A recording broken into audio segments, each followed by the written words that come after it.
এই সেই মাস যার নাম রমজান, আল্লাযী উনজিলা ফীহিল কোরআন, যে মাসে আল্লাহ কোরআনে কারীম নাজিল করেছেন। আমি এখান থেকে কয়েকটা প্রশ্ন নিলাম। এক নম্বরে, রমজান ১৫০০ বছর আগে ছিল না? ছিল না? কিন্তু দাম ছিল না। সফরের যেমন দাম, রজবের যেমন দাম, শাবানের যেমন দাম, ঠিক এইরকম একটা দাম ছিল রমজানের। তো কিসের জন্য এত মর্যাদা বেড়ে গেছে? কোরআনের। বলেন বলেন। আল্লাযী উনজিলা ফীহিল কোরআন, যেই মাসে আল্লাহ কোরআন নাজিল করেছে। সুতরাং এখানে একটা বিষয় পরিষ্কার, রমজানের কোনো মূল্য না, মূল্য কোরআনের। বগুড়াবাসী, আল্লাহ রাব্বুল আলামিন কোরআনে কারিমে এই আয়াতের সাপোর্টে আরো কিছু আয়াত আমরা দেখেছি তাফসীর ইবনে কাসিরে, ইন্না আনজালনাহু ফি লাইলাতিন মুবারাকা। অবশ্যই আমি আল্লাহ কোরআনে কারিমকে আপনার প্রতি নাজিল করেছি একটা বরকতময় রজনীতে। কি বরকত তৈরি করেছিলাম? আমি যে বললাম ১৫০০ বছর আগে মাত্র কোরআনে কারিম নাজিল হওয়া, এর আগে হাজার হাজার কোটি কোটি বছর আগে দুনিয়া তৈরি, তখনও আল্লাহর কোরআন ছিল না? ছিল না? অবশ্যই ছিল। কোরআনে কারিম আমাদের এখানে ছিল না? ছিল লৌহে মাহফুজে। প্রথম রমজানে আমার আল্লাহ প্রথম আসমানে এটা নাজিল করেন। ওখান থেকে ২৭শে রমজান বলে আমরা যেটা জানি, শবে কদরে, ইন্না আনজালনাহু ফি লাইলাতিল কদর। অবশ্যই কোরআনে কারিম আমি নাজিল করেছি লাইলাতুল কদরে। ওমা আদরাকা মা লাইলাতুল কদর। হে নবী, আপনি জানেন এটা কি? লাইলাতুল কদরি খায়রুম মিন আলফি শাহর। এখানে আলেম আছে যেহেতু কামিল মাদ্রাসা, খেয়াল করে, আল্লাহ আলফুন শাহরুন দেননি যে ১০০০ বছর, আল্লাহ দিয়েছেন আলফুন শাহরুন। ১০০০ বছর এটা নাই, দুইটাই যেহেতু অনির্দিষ্ট, এই জন্য এটা শুধু ১০০০ বছর হবে না, এটা হাজার হাজার বছর হবে। তাফসিরে মুফাসসির জানাতে চেয়েছেন, হাজার হাজার বছরও পৃথিবীর মানুষের যে উপকার হয়নি, সৃষ্টি জগতের যে কল্যাণ হয়নি, কোরআন যেদিন নাজিল হয়েছে ওই দিন আমার আল্লাহ তামাম পৃথিবীর উপরে তার চাইতে বেশি কল্যাণ করেছেন। কি কল্যাণ দিলেন আল্লাহ? এত দামি একটা রাত বানিয়ে দিলেন যে হাজার হাজার হাজার হাজার মাসের চাইতেও এটা আল্লাহর কাছে উত্তম। কারণ শুধু একটাই, কোরআন দিয়ে আমার আল্লাহ শ্রমিকের মর্যাদা বৃদ্ধি করে দিয়েছেন। কোরআন দিয়ে নারীর মর্যাদা বৃদ্ধি করে দিয়েছেন। এত বেশি মর্যাদা আল্লাহ শ্রমিককে দিয়েছেন, বিশ্বনবী জানিয়েছেন, আল কাসিবু হাবিবুল্লাহ। শ্রমিক যারা কাজ করে খায় এরা সাধারণ মানুষ থাকে না, এরা আল্লাহর বন্ধু হয়ে যায়। অবশ্যই আমি আল্লাহ মানুষকে বানিয়েছি কঠোর পরিশ্রমের মধ্য দিয়ে। বিজ্ঞান জানিয়েছে মায়ের জরায়ুতে যখন সন্তানটা পড়ে, তার মানে বাবার এই বীর্যটা ১ ফোঁটা যখন পড়ে, ১ ফোঁটা বীর্যের ভেতরে কমপক্ষে ৪০ লাখ আমির হামজা তৈরি হতে পারে।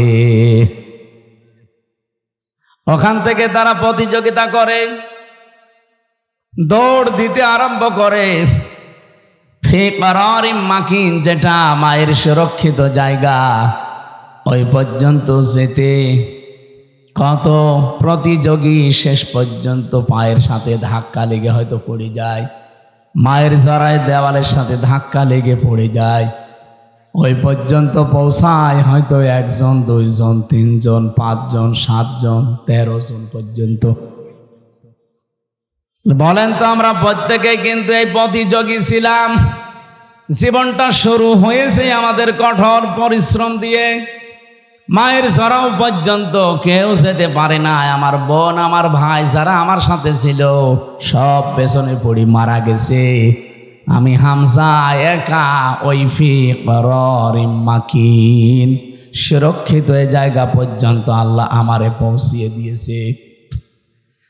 ওখান থেকে শুরু করে 40 দিন, এরপরে 40 দিন, এরপরে 40 দিন, এভাবে 6 মাস পর্যন্ত একটা মানুষের ভেতরে ক্ষুধা আসে না। 6 মাসের পরে যখন ক্ষুধার উদ্রেক দেখা দেয়, রব্বুল আলামিন মায়ের মাসিক অসুখ বন্ধ করে তখন নাভির সাথে তার যোগ করে দেয়। এই যে আস্তে আস্তে আপনাকে কত স্ট্রাগল, কত কঠোর পরিশ্রমের মাধ্যমে উপরে তুলতেছে। এরপরে যখন পৃথিবীতে আপনি আসেন, এরম একটা চাপ খেয়ে আসা লাগে। যারা নর্মাল ডেলিভারিতে আসে, এমন একটা চাপ দেওয়া হয় মায়ের জরায়ুতে, কান, মুখ, নাক যা আছে বিভিন্ন জায়গা দিয়ে কিন্তু বদ রক্ত বের হয়ে চলে যায়। কোরআনের জন্য এই দেশটা টিকে আছে। আপনি কি টের পাচ্ছেন? এই দেশটা কোরআনের জন্য টিকে আছে, আর এখানে কোরআন থাকবে। 96% মুসলমান আমরা এই দেশে। কি নামাজ কম বেশি না পড়তে পারি, রোজা না রাখতে পারি, কোরআন শরীফ সম্পর্কে কিছু বললে দল বেদল নেই, তারে দেখে নেব। কারণ কিয়ামতের দিন কোন কোরআন শরীফ যদি বলে আল্লাহ আমি এর পক্ষে, তুমি মাফ করে দাও, আল্লাহ বলেন যা মাফ করে দিলাম। এদিনে কোরআন যেন বিপক্ষে না যায়। আল কোরআনও হুজ্জাতুল লাকা ওয়া আলাইকা, কোরআন যার পক্ষে সাক্ষী দেবে আল্লাহ তাকে জান্নাত দিয়ে দেবে, যার বিপক্ষে যাবে ও যত বড় পীরের মুরিদ হোক ও জাহান্নামে যাবে। আর রব্বুল আলামিন বলেন ওয়াং তাসুমু খায়রুল লাকুম ইন কুনতুম তা'লামুন, যদি তোমরা রোজা রাখো, সিয়াম সাধনা পালন করো, তোমাদের জন্যই ভালো হবে, উপকার হবে যদি তোমরা বোঝো। আয়াতটা নিয়ে চিন্তা ভাবনা করলাম, না খেয়ে থাকার ভেতরে আবার উপকার কি? কষ্টই তো। কি না খেয়ে থাকার ভেতরে তো কষ্ট, উপকার কিসের? 2টা বিষয় আমি পেয়েছি। 1 নম্বরে রব্বুল আলামিন বলেন রমজানের দ্বারা যেহেতু আমার উদ্দেশ্য মানুষ তাকওয়া অবলম্বন করবে, ইয়াউমা নাহশুরুল মুত্তাকিনা ইলার রহমানি ওয়াফদা, সূরা মারইয়ামের 85 নম্বর আয়াত। কিয়ামতের ওই ময়দানে যখন লক্ষ কোটি কোটি মানুষেরা হাজির হবে, ওই ময়দান থেকে কিছু মানুষকে আল্লাহ আলাদাভাবে অতিথি বানিয়ে রায়ান নামক দরজা দিয়ে প্রবেশ করাবে। তারা হচ্ছে মুত্তাকি। বলেন তো রোজা রাখার দ্বারা উদ্দেশ্য কি? মুত্তাকি। বলেন বলেন। এর পরের আয়াতে দেখেন অনাসুকুল মুজরিমিনা ইলা জাহান্নামা ওয়িরদা, রব্বুল আলামিন বলেন যারা পাপিষ্ঠ এদেরকে আমি আল্লাহ তৃষ্ণার্থ, ওয়িরদা মানে তৃষ্ণার্থ, ক্ষুধার্ত অবস্থায় ধাক্কা দিতে দিতে জাহান্নামের দিকে নিয়ে যাব। আমি চিন্তা করলাম ওয়িরদা দিল কেন আল্লাহ? এমনিতে ধাক্কা দেন, আমি জাহান্নামে পড়ে যাই, আবার আমাকে দুর্বল করবেন, তৃষ্ণার্ত করবেন, ক্ষুধার্ত অবস্থায় নিয়ে যাবেন কেন? আমার ছোট্ট মাথায় এসেছে এখান থেকে পৃথিবীতে আল্লাহ রোজা দেওয়ার পেছনে যত কারণ, তার অন্যতম কারণ ধনীদেরকে আল্লাহ বোঝাতে চায় যে না খেয়ে থাকলে কি হয় দেখ। যেহেতু মানুষেরা অনেকেই না খেয়ে থাকে, ক্ষুধার্ত থাকে, তৃষ্ণার্ত থাকে, তাদের ওই দুঃখ, কষ্ট, যন্ত্রণায় ধনীদেরকে আল্লাহ বোঝানোর জন্যই রোজা দিয়েছেন। এই রোজা যারা রাখে নাই, এই মুজরিম, এই পাপিষ্ঠদেরকে আল্লাহ এমন ধাক্কা দেবে যখন ক্ষুধার্ত এবং তৃষ্ণার্ত থাকবে। বলেন নাউজুবিল্লাহ। রোজা রাখার দ্বারা 3 নম্বরে উপকার যেটা, মানুষ যেহেতু মুত্তাকি হবে, দুনিয়ায় যেহেতু মুত্তাকিদের অনেক কষ্ট হয়, এই জন্যে মুত্তাকি মানুষগুলো শুধু চোখ বন্ধ করতে দেরি হবে। ওয়া উজলিফাতিল জান্নাতু লিল মুত্তাকিনা গায়রা বাঈদ। রব্বুল আলামিন বলেন আমার মুত্তাকি বান্দাদের দুনিয়ার জীবন শেষ হলে ওদের আর কোনো কষ্ট নেই, এমনকি জান্নাতেও হেঁটে যাওয়া লাগবে না। উজলিফাত এ শাব্দিক অর্থ হচ্ছে নিকটবর্তী করে দেবে আল্লাহ। আপনাকে জান্নাত ডাক দিয়ে কাছে নিয়ে তারপরে ঢোকাবে। আপনাকে হেঁটে জান্নাতে যাওয়া লাগবে না, গয়র বাঈদ দূরে থাকবে না, জান্নাত আপনার একেবারে কাছাকাছি আল্লাহ পাক পৌঁছিয়ে দেবে। জান্নাতের নিয়ম হচ্ছে জান্নাতের কোনো দরজা বন্ধ থাকে না।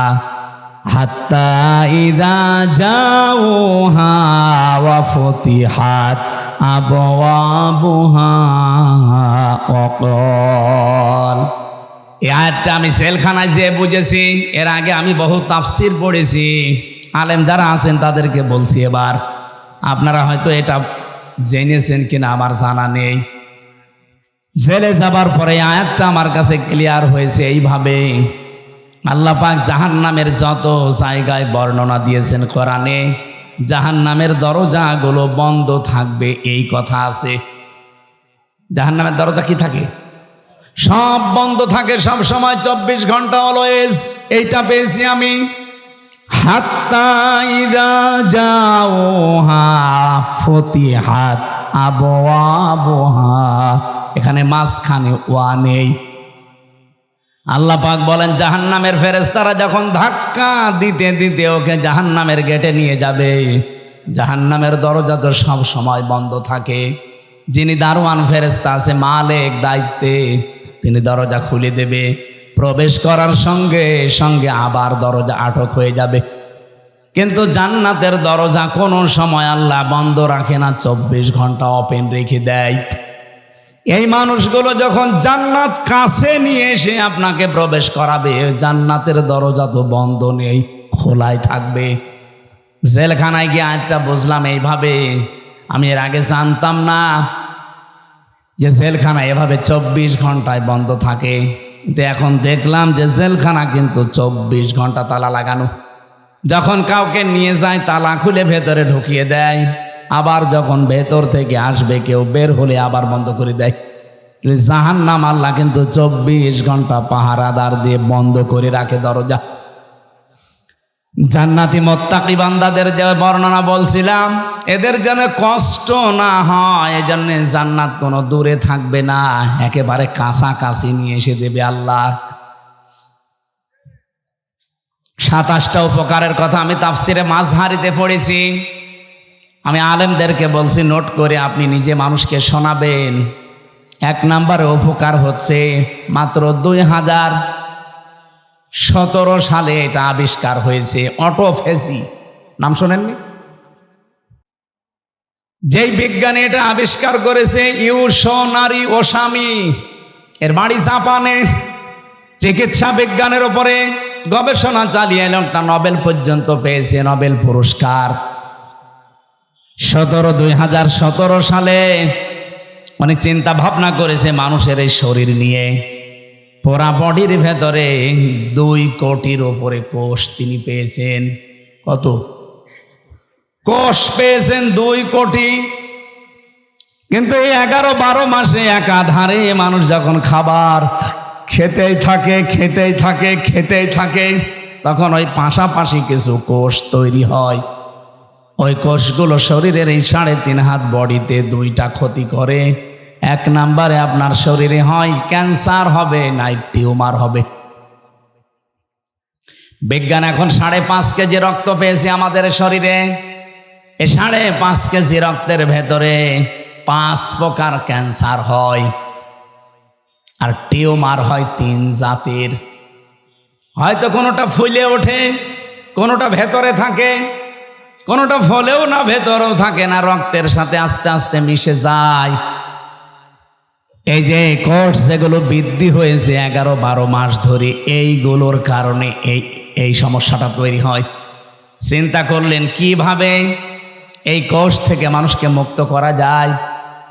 তিনি 13 বছর একাধারে গবেষণা করেছিলেন। সর্বশেষ তার গবেষণা এটা এসেছে যে 12 মাসের যদি একটা মাস কেউ দিনের বেলা না খেয়ে থাকতে পারে 29 কি 30 দিন একাধারে, তাহলে আসল আল্লাহ যে কোষ দিয়েছিলেন 2 কোটি, বাকি যে কোষগুলো বৃদ্ধি হয়েছে ওই কোষ যখন কিছু খেতে না পায় তখন ওই পাশেরটা খাওয়া আরম্ভ করে। আল্লাহর দেওয়া কোষগুলো এই অটোমেটিক তৈরি হওয়া কোষগুলোকে খেতে খেতে 30 দিনে পোড়াটা সাবাড় করে ফেলে। 30 দিন যদি একাধারে খেতে থাকে ওর শরীরে অতিরিক্ত আর একটা কোষও বাকি থাকে না। তার মানে কোষ যখন অতিরিক্ত নেই, আপনি ক্যান্সার থেকে বেঁচে গেলেন, আপনি টিউমার থেকে বেঁচে গেলেন। চিন্তা করছি এই তথ্যটা পৃথিবীর কোন ধর্মে আছে কিনা দেখি।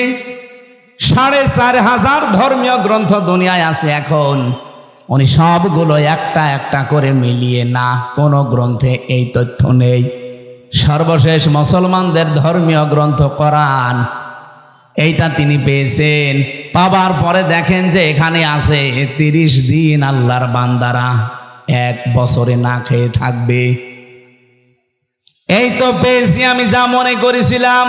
13টা বছর আমি গবেষণা করে যা পেয়েছি, মুসলমানদের ধর্মীয় কিতাবে এটা অনেক আগেই দেওয়া আছে। আল্লাহ পাক যে বলেন তাসামু খায়রুল লাকুম ইন কুনতুম তা'লামুন, অবশ্যই রোজা রাখলে তোমাদের উপকারী হবে যদি তোমরা এটা বুঝতে পারো। যেহেতু বিজ্ঞানী এখন বুঝেছে, তথ্য আমরা পেয়ে গেছি, এজন্য ফামাং শাহিদা মিনকুমুশ শাহরা ফালিয়াসুম, তোমাদের ভেতরে কেউ যদি রোজার মাস একবার পেয়ে যায়, আল্লাহ বলেন অবশ্যই সে যেন রোজা রাখে। এটা কিন্তু গত বছর যারা আদায় করেছে, এবছরে অনেকে কবরে চলে গেছে। এবছর আমরা যারা কালকে থেকে পেতে যাচ্ছি, হেলায় খেলায় নষ্ট করেন না, রোজাটা অবশ্যই আপনি রাখবেন। অনেক গরিব মানুষ আছে বলে হুজুর আমারও রোজা রাখা লাগবে, আমি ভ্যান চালাই। আরে বেটা, অভাবী মানুষের অভাব দূর করার জন্যই তো রোজা দরকার। কারণ রোজার দ্বারা আল্লাহ যেটা মানুষকে তৈরি করে দিতে চায় তার নাম কি? তাকওয়া। বলেন বলেন, আরো জোরে বলেন। কোরআনে কারিমের সূরা বাকারার 183 নম্বর আয়াত আমরা পড়েছিলাম। এদিকে তাকান। রাব্বুল আলামিন বলেন ইয়া আইয়ুহাল্লাযীনা আমানু কুতিবা আলাইকুমুস সিয়াম, ওহে যারা ঈমানের দাবি করো তাদেরকে বলছি আমি কিন্তু রোজার বিধানটা লিখে দিলাম। কি করলাম? পৃথিবীর কোন বিধান আমি লিখে দিলাম এমন কথা কোরআনে আপনি পেয়েছেন? আর একটা কুতিবা আলাইকুমুল কিসাস, কিসাসের বিধান লিখে দিলাম। কুতিবা আলাইকুমুল কিতাল, কিতালের বিধান আমি লিখে দিলাম। এই দুইটা ছাড়া পুরা কোরআনে আমি কোনো বিধান আল্লাহ লিখে দিয়েছেন পাইনি। হ্যাঁ পেয়েছি, ওগুলো আল্লাহ ফরজ করেছেন। এই জন্য সেখানে ফারদ ওয়াজ পাবেন, ফারদুন। কিন্তু রমজানের ব্যাপারে আল্লাহ কথা বলতে গিয়ে বলেন কুতিবা আলাইকুমুস সিয়াম, আমি কিন্তু লিখে দিলাম সিয়ামকে। আজকের এই জমিনটা যদি আমি সভাপতি সাহেবকে বলি যে স্যার আপনাকে আমি দিয়ে দিলাম, কোনো দাম আছে আমার এই কথার? বলেন বলেন। যদি এটা সই স্বাক্ষর করে দলিল করে স্ট্যাম্প করে বলি এই যে নেন, এ জমির দাম এখন 1 বিঘা 20 লাখ, এই কথা বলেন কেন? ব্যক্তি তো একই, আগে দিয়েছিলাম মুখে মুখে, এখন আমি দলিল করে লিখে সই স্বাক্ষর করে দিয়ে দিলাম, দাম হয়ে গেছে আকাশ আর পাতাল। আগেরটা কোনো মূল্যই ছিল না, পরেরটার মূল্য 20 লাখ। কথা বলেন ঠিক কিনা? রব্বুল আলামিন বলেন আমি রোজা তো তোমাদের জন্য ফরজ করেছি ফারদ ওয়াজ দিয়ে না, কাতাবা দিয়ে। আমি কিন্তু লিখে সই স্বাক্ষর করে দিয়েছি। এত দামি বিধান এটা আমি আল্লাহর কাছে। পৃথিবীর অন্যান্য বিধানগুলো আমি দুনিয়ায় নাজিল করেছি জিবরাইলকে দিয়ে, আর রোজাটা নাজিল হয়নি, এটা আমি আল্লাহ নিজে আমার রসুলকে আরো সে নিয়ে উপহার দিয়েছি। বিশ্বনবী মুহাম্মদুর রাসূলুল্লাহ 50 ওয়াক্ত নামাজ পেয়েছিলেন। ভালো করে শুনবেন, আমি বলার জন্য বলছি, শোনার জন্য শুনবেন না, এখানে কিছু নেওয়া লাগবে। 50 ওয়াক্ত নামাজ পেলেন তিনি, 6 মাস রোজা পেলেন, আনন্দে আসছিলেন। প্রতিমধ্যে হযরতে মুসা নবীর সাথে দেখা। হযরতে মুসা ডাক দিয়ে বলেন ইয়া রাসূলুল্লাহ, আপনার মর্যাদা আমার চাইতে বেশি, কিন্তু অভিজ্ঞতা আপনার চাইতে আমার বেশি, কারণ দুনিয়ার জীবন আমি পার করে এসেছি। আপনি তো জানেন না বাস্তবতা কি। আপনার উম্মতের যে অবস্থা, 60-70 বছরের বেশি ছাতা বাঁচে না, আর আমার উম্মত 1500 2000 বছর হায়াত পেয়েছে। ওরা পাহাড় কেটে বাড়ি বানিয়েছে, এত শক্তিশালী ছিল। একমাত্র একটা রোজা ছিল বছরে, আর একটা মাত্র নামাজ ছিল 1 ওয়াক্ত সারা দিনে। তাই আমার উম্মতরা পড়তো না। আর আপনার উম্মত এত ওয়াক্ত নামাজ দিয়েছে, 6 মাস রোজার আপনি আনন্দ করেন, পারবে না। আপনি যান আল্লাহকে একটু কমান। উনি 1 বার 2 বার 3 বার 4 বার 9 বার ফেরত পাঠিয়েছিলেন। প্রতিবার 5 ওয়াক্ত করে আল্লাহ কমিয়েছেন 5 নং 45 ওয়াক্ত। হযরত মুসা বললেন না, হবে না, আর একবার যান। বিশ্ব নবী বলেন, হে ভাই মুসা, কি বলেন আপনি? আল্লাহ আমারে দিতে চান আর আপনি বলেন কমান। আমার লজ্জা করছে, আমি আজ যেতে পারবো না। আমার উম্মতের ব্যাপার আমি জানিও, পড়বে কি না পড়বে আমি দেখব, আমি আর যাব না।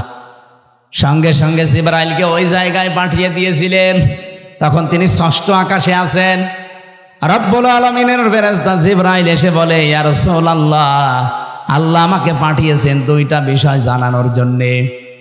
1 নম্বরে, আল্লাহ যেহেতু সিদ্ধান্ত নিয়ে রায় দিয়েছেন, অতাম্মাত কালিমাতু রাব্বিকা সিদকাও ওয়া আদলা লা মুবাদদিলা লিকালিমাতিহি ওয়া হুয়াস সামিউল আলিম। বলেন আল্লাহু আকবার।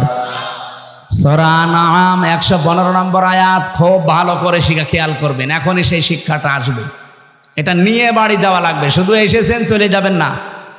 এই জন্য আমি মাহফিল করি না, আমি কিছু দেব এমন যেটা কোরআন হাদিসের সাথে মিলে গেলে আপনাকে নিয়ে বাড়ি যাওয়া লাগবে।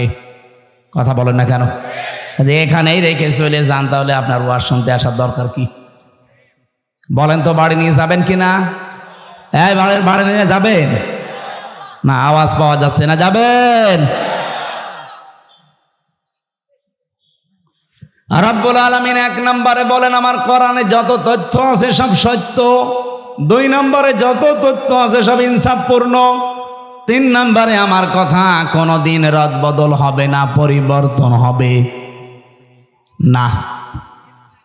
আল্লাহর কথা যেহেতু পরিবর্তন নেই, আপনি বারবার এসেছিলেন, এই জন্য আপনার কনসিডারের কারণে আল্লাহ কমিয়ে দিয়েছেন। আল্লাহ যেহেতু ওটা লিখে ফেলেছেন একবার, ওটা আর পরিবর্তন রদবদল হয় না। আপনার উম্মতদেরকে বলে দেবেন, যদি তারা 5 ওয়াক্ত নামাজও সঠিকভাবে শিক্ষা নিয়ে পড়তে পারে, আর 1 মাস রোজা যদি হক আদায় করতে পারে, আল্লাহ পাক তাদেরকে 6 মাস রোজা রাখা 50 ওয়াক্ত নামাজ পড়ার সওয়াব দিয়ে দেবে। সেই উম্মত আমরা, সেই রোজা আমাদের সামনে। বগুড়াবাসী, এখান থেকে 3 নাম্বার যে কায়দাটা, লা মুবাদদিলা লিকালিমাতি, যেটা জিবরাইল আলাদাভাবে শুনিয়েছেন, হে নবী, আপনার শুধু কনসিডারের কারণে আল্লাহ কিন্তু কমিয়েছে, কিন্তু সওয়াব কমাবে না। যদি 5 ওয়াক্ত হক আদায় করে পড়তে পারে, রোজা রাখতে পারে, আমি আল্লাহ ওইটাই রাখবো যেটা আগে দিয়েছিলাম। কারণ আল্লাহর কথায় কোনো পরিবর্তন, জোরে বলা লাগবে, আল্লাহর কথায় কোনো পরিবর্তন। আল্লাহর নবীর এই হাদিস থেকে যে বর্ণনা দিচ্ছিলাম, 6 মাস রোজা কিন্তু লিখিত ছিল, কোনো রদবদল আছে? বলেন বলেন। আল্লাহ পাক বলেন, আপনার উম্মতদেরকে আপনি দ্বিতীয় এইটা জানাবেন, সত্যি ওরা যদি 1 মাস হক আদায় করে রোজা রাখতে পারে, আমি আল্লাহ পাক গ্যারান্টি দিলাম 6 মাস রোজা রাখার পুরা সওয়াবে আমি দিয়ে দেব। এখন হক আদায় করে এই রোজাটা কি? বিশ্বনবী বলেন, মান সামা রমাদানা ঈমানা ওয়া ইহতিসাবান গফিরা লাহু মা তাকদ্দামা মিন যামবি। এদিকে তাকান, এখানে শিক্ষা আছে। যে ব্যক্তি রোজা রাখে রমজান মাসে ঈমান এবং ইহতিসাবের সাথে, এটা কি? 2টা বিষয়ে হাদিস আমরা সেই জন্মের পর থেকে শুনেছি, কিন্তু কোনোদিন চিন্তা ভাবনা করেছেন এখানে কি দিয়েছেন আল্লাহ। যে ব্যক্তি রমজানের রোজা রাখে 2টা জিনিস নিয়ে, এদিকে তাকান। এখানে কথা বলেন কেন? পরে একটু পরে পরে, আগে এই দুইটা শুনে তারপরে যাবেন। আমি আপনাকেও জিজ্ঞাসা করব, প্রিন্সিপাল সাহেব আপনাকে বলা লাগবে, এতদিন পড়াচ্ছেন, এই দুটা বলা লাগবে। কেউ যদি সত্যিই রমজান মাসে রোজা রাখে কয়টা জিনিস সামনে নিয়ে? বলেন বলেন। 1 নম্বরে ঈমান আন, কিসের সাথে? এখন প্রশ্ন আসতে পারে, আমার ঈমান তো আছে, আমি তো ঈমানের সাথে রোজা রাখি না। আপনি কি ঈমান যদি দাবি করেন যে আমার ঈমান আছে, মাস্ট বি আপনাকে ঈমানের আগে একটা কাজ করা লাগবে। ওইটা যারা করে না তাদের ঈমান টেকে না। ফামাইয়াকফুর বিত্তাগুত ওয়া ইউমিন বিল্লাহ, আল্লাহ পাক নিজে বলেন সূরা বাকারা 256 নম্বর আয়াতের মাঝের অংশে আছে, কেউ ঈমান আনতে চাইলে তার প্রথম কাজ হবে সে যেন তাগুতকে ছেড়ে দেয়। তাগুত কাকে বলে? তাগুতের অর্থ 4টা। 1 নাম্বার তাগুত হচ্ছে ওই শক্তি যে আল্লাহর হুকুম নিজে মানে না, অন্য কেউ মানবে মানতেও দেয় না। বলেন তো এই তাগুত পৃথিবীতে নেই? হ্যাঁ বলেন না কেন? চারিপাশে আমাদের এই শক্তি আছে, নিজেও মানে না, কেউ মানবে মানতেও দেয় না। 2 নম্বরে তাগুত শয়তান। 2 নম্বরে কি? 3 নম্বরে তাগুত মানুষের তৈরি করা আইন। এটা আপনার ঘা লেগে গেল না? আমি কি গোপন করে দেব? না, গোপন করার জন্য আসি না, আর গোপন করলে আমার ওয়াজ শোনাও জায়েজ নেই। সুতরাং মানুষের তৈরি করা আইন যারা দুনিয়ায় প্রতিষ্ঠা করার কাজ করেন, আপনি কিন্তু তাগুত। আপনার ঈমান এখনো আনাই হয়নি। আর আপনার এই যে ঈমান দিয়ে আপনি রোজা রাখবেন, রোজার যে পরবর্তী শব্দ গফিরা লাহু মা তাকদ্দামা মিন যামবি, আপনার সব অপরাধ আল্লাহ মাফ করে দেবে। দেবে কি করে? আপনি তো রোজা রেখেছিলেন ঈমান ছাড়া। আপনি কি মনে করেন যে পৃথিবীর অন্যান্য ধর্মে যারা আছে তারা রোজা রাখে না? আমি বাইরের দেশগুলোতে ইহুদিদের সাথে মিশেছি, খ্রিস্টানদের সাথে মিশেছি, বৌদ্ধদের সাথে মিশেছি, আর মুশরিক তো পাশেই আছে। এদের সাথে তো পিরায় দেখা হতো আগে, কারণ এই বাংলাদেশের ছাড়া আমার বেশি অনুষ্ঠানগুলো ভারতে হয়েছে। আশপাশে কোনো প্রদেশ আমার বাঁক নেই। এই জন্য আপনাদের চাইতে ওদের সাথে আমার মেলামেশা বেশি আছে। দেখেছি এই বিশ্বের যে কয়টা নাম বলছি, প্রত্যেক জাতি কম বেশি রোজা রাখে, কিন্তু তাদের রোজা আমাদের আল্লাহর নির্দেশ এবং রসুলের দেখানো পথে না।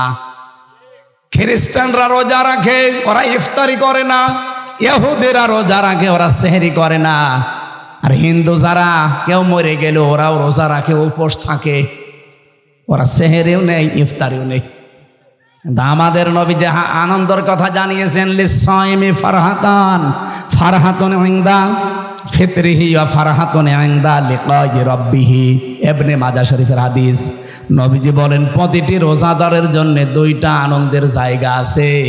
1 নম্বরে ও যখন ইফতারি নিয়ে বসবে সারা দিনের পরে, তখন একটা আলাদা আনন্দ আল্লাহ তাকে দান করবে। 2 নম্বরে যখন এই রোজাদাররা রায়্যান নামক দরজা দিয়ে প্রবেশ করে আল্লাহর সাক্ষাৎ পাবে, এটা সবচাইতে বড় আনন্দের বিষয়। অন্যান্য জাতির রোজা কি আমাদের মতো? বলেন বলেন। তাহলে 1 নম্বরে কি বললাম? রোজা রাখতে হলে আপনাকে 1 নম্বরে ঈমান আন, ঈমানের সাথে। আর ঈমান আনতে হলে আগে আপনাকে তাগুত ছাড়া লাগবে। যারা আল্লাহর বিধান মানে না, মানতে দেয় না, এটা মাইনাস, শয়তান মাইনাস। এখন যদি বলেন শয়তান পাবো কোথায়? আছে, শয়তান নেই? যারা অহংকার করে তারা শয়তান, যারা অপচয় করে তারা শয়তান, যারা যৌনতা ছড়ায় তারা শয়তান। এরকম সৃষ্টিতে নেই। আসতে বলেন কেন নেই? শয়তান খোঁজা লাগে। শয়তান তো তারা যারা অহংকার করে, শয়তান তারা যারা অপচয় করে, শয়তান তারা যারা নিজেদেরকে যৌন অঙ্গ যেগুলো গোপন রাখা দরকার এগুলো মানুষকে দেখায়। শয়তান খোঁজার জন্য আমেরিকায় যাওয়া লাগবে? এ বগুড়াতেও শয়তান আছে না? এইগুলো থেকে মুক্ত হবেন। 3 নম্বরে মানুষের তৈরি করা আইন যারা কায়েম করতে চায় এরা শয়তান। এই তাগুতের সাথে যারা আছেন তাদের রোজা হচ্ছে না, এগুলো ছেড়ে দিয়ে রোজা রাখেন, ঈমান হইল। 2 নম্বরে ইহতিসাবান, ইহতিসাব মানে এটা হিসাব থেকে এসেছে। আপনাকে একেবারে পঙ্খানো হিসাব নিকাশ করে করে সামনের জীবন আপনি চালাবেন কি দিয়ে? অল ফুরকান। কোরআনের 55টা নাম আছে, তার একটা নাম হচ্ছে ফুরকান। নাম কি? সত্য মিথ্যা পার্থক্য করে বাকি জীবন আপনাকে চালানো লাগবে। আমি বলেছিলাম না আজকে একটা ফরজ জানাবো, আর সব ফরজের বড় ফরজ জানাবো। ফরজ হচ্ছে রমজানের রোজা, আর সব ফরজের বড় ফরজ হচ্ছে কোরআন দিয়ে হক আর বাতিল পার্থক্য করে বাকি জীবন চালানো। এই ফরজটা মানা যাবে না, এইটা এখন দরকার। রমজান আসবে, চলেও যাবে 30 দিন পর, কিন্তু আপনি যদি হক আর বাতিল পার্থক্য করে কোরআন দিয়ে জীবন চালাতে না পারেন, আপনার বড় ফরজ আদায় হয়নি, কিয়ামতে ধরা খাবে। আল্লাহ তাআলা এগুলো এমনি দেয়নি আপনাকে। ইউরিদুল্লাহু বিকুমুল ইসরা ওয়ালা ইউরিদু বিকুমুল উসরা ওয়ালিতুকমিলুল ইদ্দাতা ওয়ালিতুকাব্বিরুল্লাহা আলা মা হাদাকুম ওয়া লাআল্লাকুম তাশকুরুন। ইয়াদের ব্যাখ্যায় আমি পড়েছি, আমার উপরে কথা বলে কারা কইরা? শেষ করে দেব নাকি? বেশি রাত হয়ে গেছে, সেহরি খাওয়া লাগবে আজকে নাকি? সেহরি কালকে, ইনশাল্লাহ কালকে। আর একটু কথা বলবো না, শেষ করে দেব। রোজা রাখাই লাগবে, মাস্ট বি। আর হক আর বাতিল পার্থক্য করে কোরআন দিয়ে সামনের জীবন চালানোই লাগবে। তাছাড়া রোজার কোনো উপকার আপনি পাবেন? বলেন। রোজাদারের জন্য অন্যতম উপকার হচ্ছে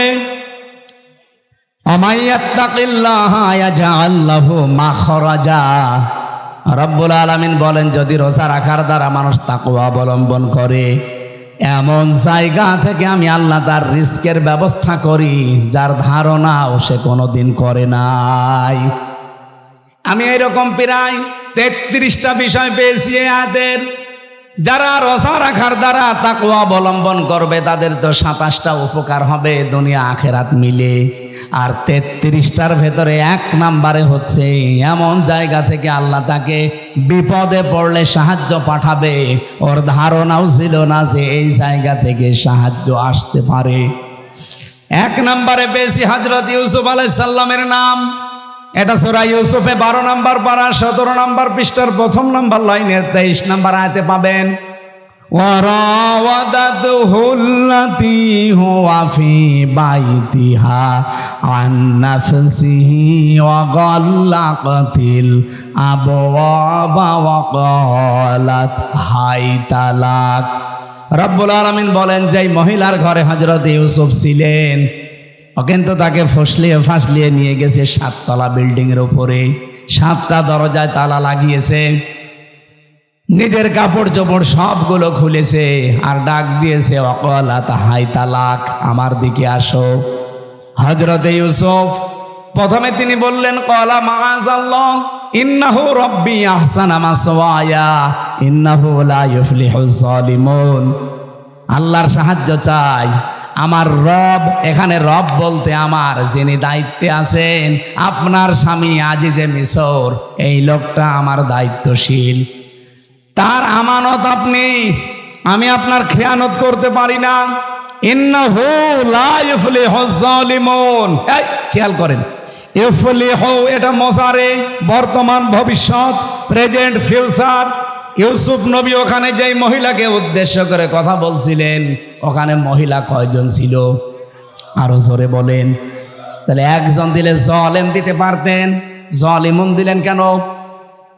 হযরত ইউসুফ যদিও জুলাইখাকে উদ্দেশ্য করে কথাটা বলতে চেয়েছেন, কিন্তু কিয়ামত পর্যন্ত হাজারো জুলাইখার বোন আসবে। কথা বলেন না কেন? হযরত ইউসুফ আল্লাহকে জানাতে চেয়েছিলেন এবং ওই মহিলাকে শোনাতে চেয়েছিলেন, কোনদিন কোন জালেম সফল হচ্ছে না, হবে না। ওই আয়াতটা কোরআনে এখনো আছে না নেই? আরো জোরে বলেন, আছে না নেই? সুতরাং যারা জালেম হবেন, চর্মচোখে মনে হবে হ্যাঁ অনেক কিছু পাচ্ছি, অনেক উন্নতি হচ্ছে, যদি জুলুম আপনার ভেতরে পাওয়া যায়, আল্লাহর কসম কোনদিন আপনি সফল হতে পারবেন না। যে জায়গার ইচ্ছা করেছিলেন ওখানে যাওয়ার আগে আপনার পতন হবে। এটা বলার পরে আমি তাফসিরে খাজেনের ভেতরে পড়েছি, জুলাইখা সঙ্গে সঙ্গে নিজের শরীরের যত কাপড় ছিল প্রায় সবগুলো খুলে ফেলেছি, নেংটি ছাড়া। নেংটি ছাড়া সব খুলে ফেলে যখন সামনে এসেছে ইউসুফ নবী নিজের চোখের উপরে হাত দিলেন, কিন্তু মানুষ হিসাবে তার ভেতরেও চাহিদা নেই।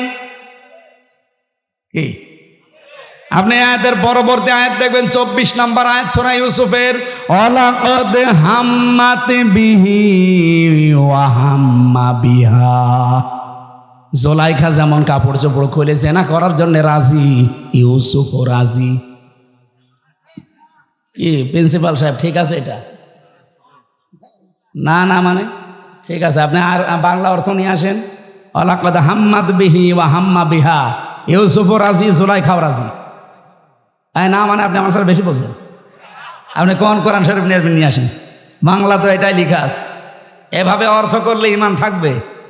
এটা নবীর উপরে তহমত চলে যাচ্ছে না জেনার, অথচ আল্লাহ কিন্তু এইভাবেই নাজিল করেছেন, ওয়ালাকাদ হাম্মাত বিহি ওয়া হাম্মা বিহা। আরে ভাই, এই জন্যই তাফসির মাহফিলে আসতে হয়। আপনি যদি সবই বুঝে ফেলেন তা আমি কি ঘাস কাটছি? আল্লাহ রাব্বুল আলামিন বলেন দুইজনেই কিন্তু এগ্রি হয়ে গিয়েছিল। এখানে একজন পুরুষ, ওয়ালাকাদ হাম্মাত মহিলার শব্দ আল্লাহ দিয়েছেন মুআন্নাস, ওয়ালাকাদ হাম্মাত বিহি ওয়া হাম্মা বিহা এটা মহিলা। একটা পুরুষের নাম মহিলার নাম দিয়ে আল্লাহ জানাতে চায় জুলাইখা তো আগেই রাজি ছিল, ইউসুফও রাজি হয়ে গিয়েছিল। এই যে ইউসুফও রাজি হয়ে গিয়েছিল, এটার ব্যাখ্যায় তাফসিরে জালালাইনের ভেতরে পড়েছি, হযরত ইউসুফ তো মানুষ না ফেরেশতা? আরো জোরে বলেন। মানুষ হিসাবে চাহিদা আমাদের চাইতে ওনার 100 গুণ বেশি ছিল, কারণ আমার হাতের ভেতরে যে শক্তি আছে, হযরত ইউসুফ নবী ছিলেন, এক একজন নবীর ভেতরে আমাদের মতো 100 আমির হামজার শক্তি আছে। আমি মেয়ে লোক দেখলে যদি কন্ট্রোল হতে না পারি, আর তাও যেমন তেমন কালো ধলা, আর উনি পেয়েছে বিশ্ব সুন্দরী, তাও উলঙ্গ। আপনি চিন্তা করতে পারেন, পৃথিবীতে আমি 4 জন মহিলার নাম পেয়েছি, আল্লাহ তাদের সব চাইতে সুন্দর করে বানিয়েছিলেন। 1 নম্বরে আমাদের আদি মাতা হযরতে হাওয়া, 2 নম্বরে জুলাইখা, 3 নম্বরে পেয়েছি হযরতে ইব্রাহিম নবীর বড় স্ত্রী সারা, 4 নম্বরে আমাদের নবীর মেয়ে ছোটটা ফাতেমাতুজ জোহরা। এত সুন্দর করে আল্লাহ যারে বানিয়েছে, আর ইউসুফ নবীও আমাদের মতো সাধারণ ওই হাড় বাল খাওয়া লোক না। কি আপনি বগুড়ার মোড়ে মোড়ে দেখেন ইন্ডিয়া হারবাল, কলকাতা হারবাল, ওনার ভেতরে 100 আমির হামজার যৌবন ছিল। চিন্তা করা যায় কত কঠিন পরিস্থিতি পার করছেন। এই জন্য আল্লাহ বলেন হাম্মাত বিহি ওয়া হাম্মা বিহা। জুলাইখা যেমন রাজি আগে থেকে, ইউসুফ রাজি হয়ে গিয়েছিল। লাউলা আর রহানা রব্বি, যদি তার রব তাকে কিছু দলিল আর প্রমাণ না দেখাতেন। এই যে আমি তাফসির থেকে নোট করেছি, আল্লাহ পাক বলেন তাকে যদি কিছু দলিল প্রমাণ আমি না দেখাতাম, সেও কিন্তু রাজি হয়ে গিয়েছিল। কি দলিল দেখিয়েছিলেন? এখানে 3টা জিনিসের নাম আছে জালালাইনে। 1 নম্বরে উনি দলিল দেখলেন, ওই ঘরের ভেতরে হযরতে জিবরাইল হাজির হয়ে গেছে। কেন হাজির হয়েছিলেন? 1 নাম্বার কারণ হচ্ছে এত কিছু সামনে পাওয়ার পরেও হযরত ইউসুফ এগিয়ে যাননি, উনি খালি পিছাচ্ছিলেন। আর জুলাইখা এগিয়ে যাচ্ছিল। এই যে পিছিয়ে ছিলেন, এতটুকু আল্লাহর ভালো লেগেছে। রব্বুল আলামিন এই জন্যেই তার কাছে পাঠিয়েছে প্রথম একটা চিঠি। হযরতে জিবরাইল মেলে ধরেছিল, আমি তোমার মালিক বলছি, তুমি কিন্তু জেনা করতে পারো না। 2 নম্বরের দলিল হযরত ইয়াকুব আলাইহিস সালাম, যেন মনে হচ্ছে সরাসরি ঘরের ভেতরে দাঁড়িয়ে বলছে, ইউসুফ আমি তোমার বাবা বলছি, তুমি কিন্তু জেনা করতে পারো না। 3 নম্বরে আকস্মিকভাবে ঘরের ভেতরে একটা অন্ধকার পরিস্থিতি তৈরি হয়ে গিয়েছিল। এই 3টা দলিল দেখার পরে হযরত ইউসুফ মনের ভেতরে যে আশাটা ছিল, ওই আশাটার উপরে ভর করে তিনি কিন্তু জানতেন না যে সবগুলো দরজায় তো তালা মারা, কোনো জায়গায় লাভ নেই।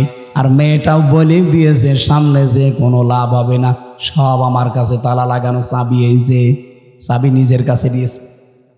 হযরত ইউসুফ শুধু মনের ওপরে জোর দিয়ে আল্লাহর ওপরে ভরসা করে তিনি যখন দৌড় দিয়েছেন, দরজার কাছে যাবার পরে খাজেনে পাবেন, খাজেন তাফসির, দরজা প্রথম যেটা ওর কাছে যাবার পরে দেখে না, দরজা খোলে না।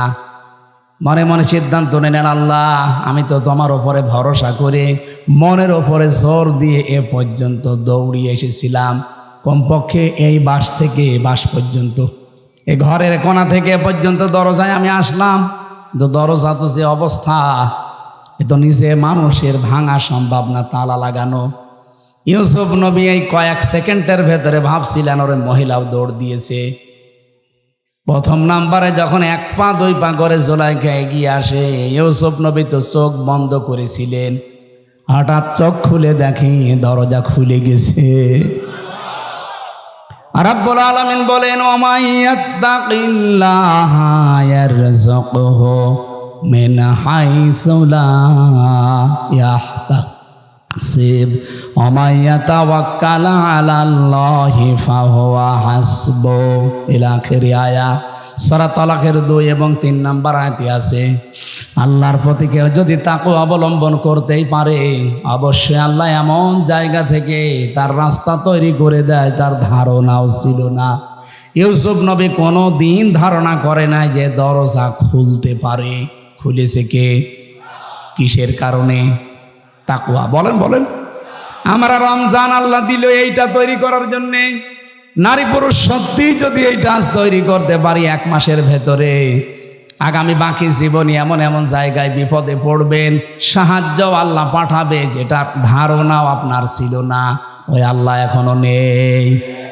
ওই আল্লাহর দিকে তাকিয়ে রমজানের হক আদায় করে রোজা রাখার চেষ্টা চালানো দরকার।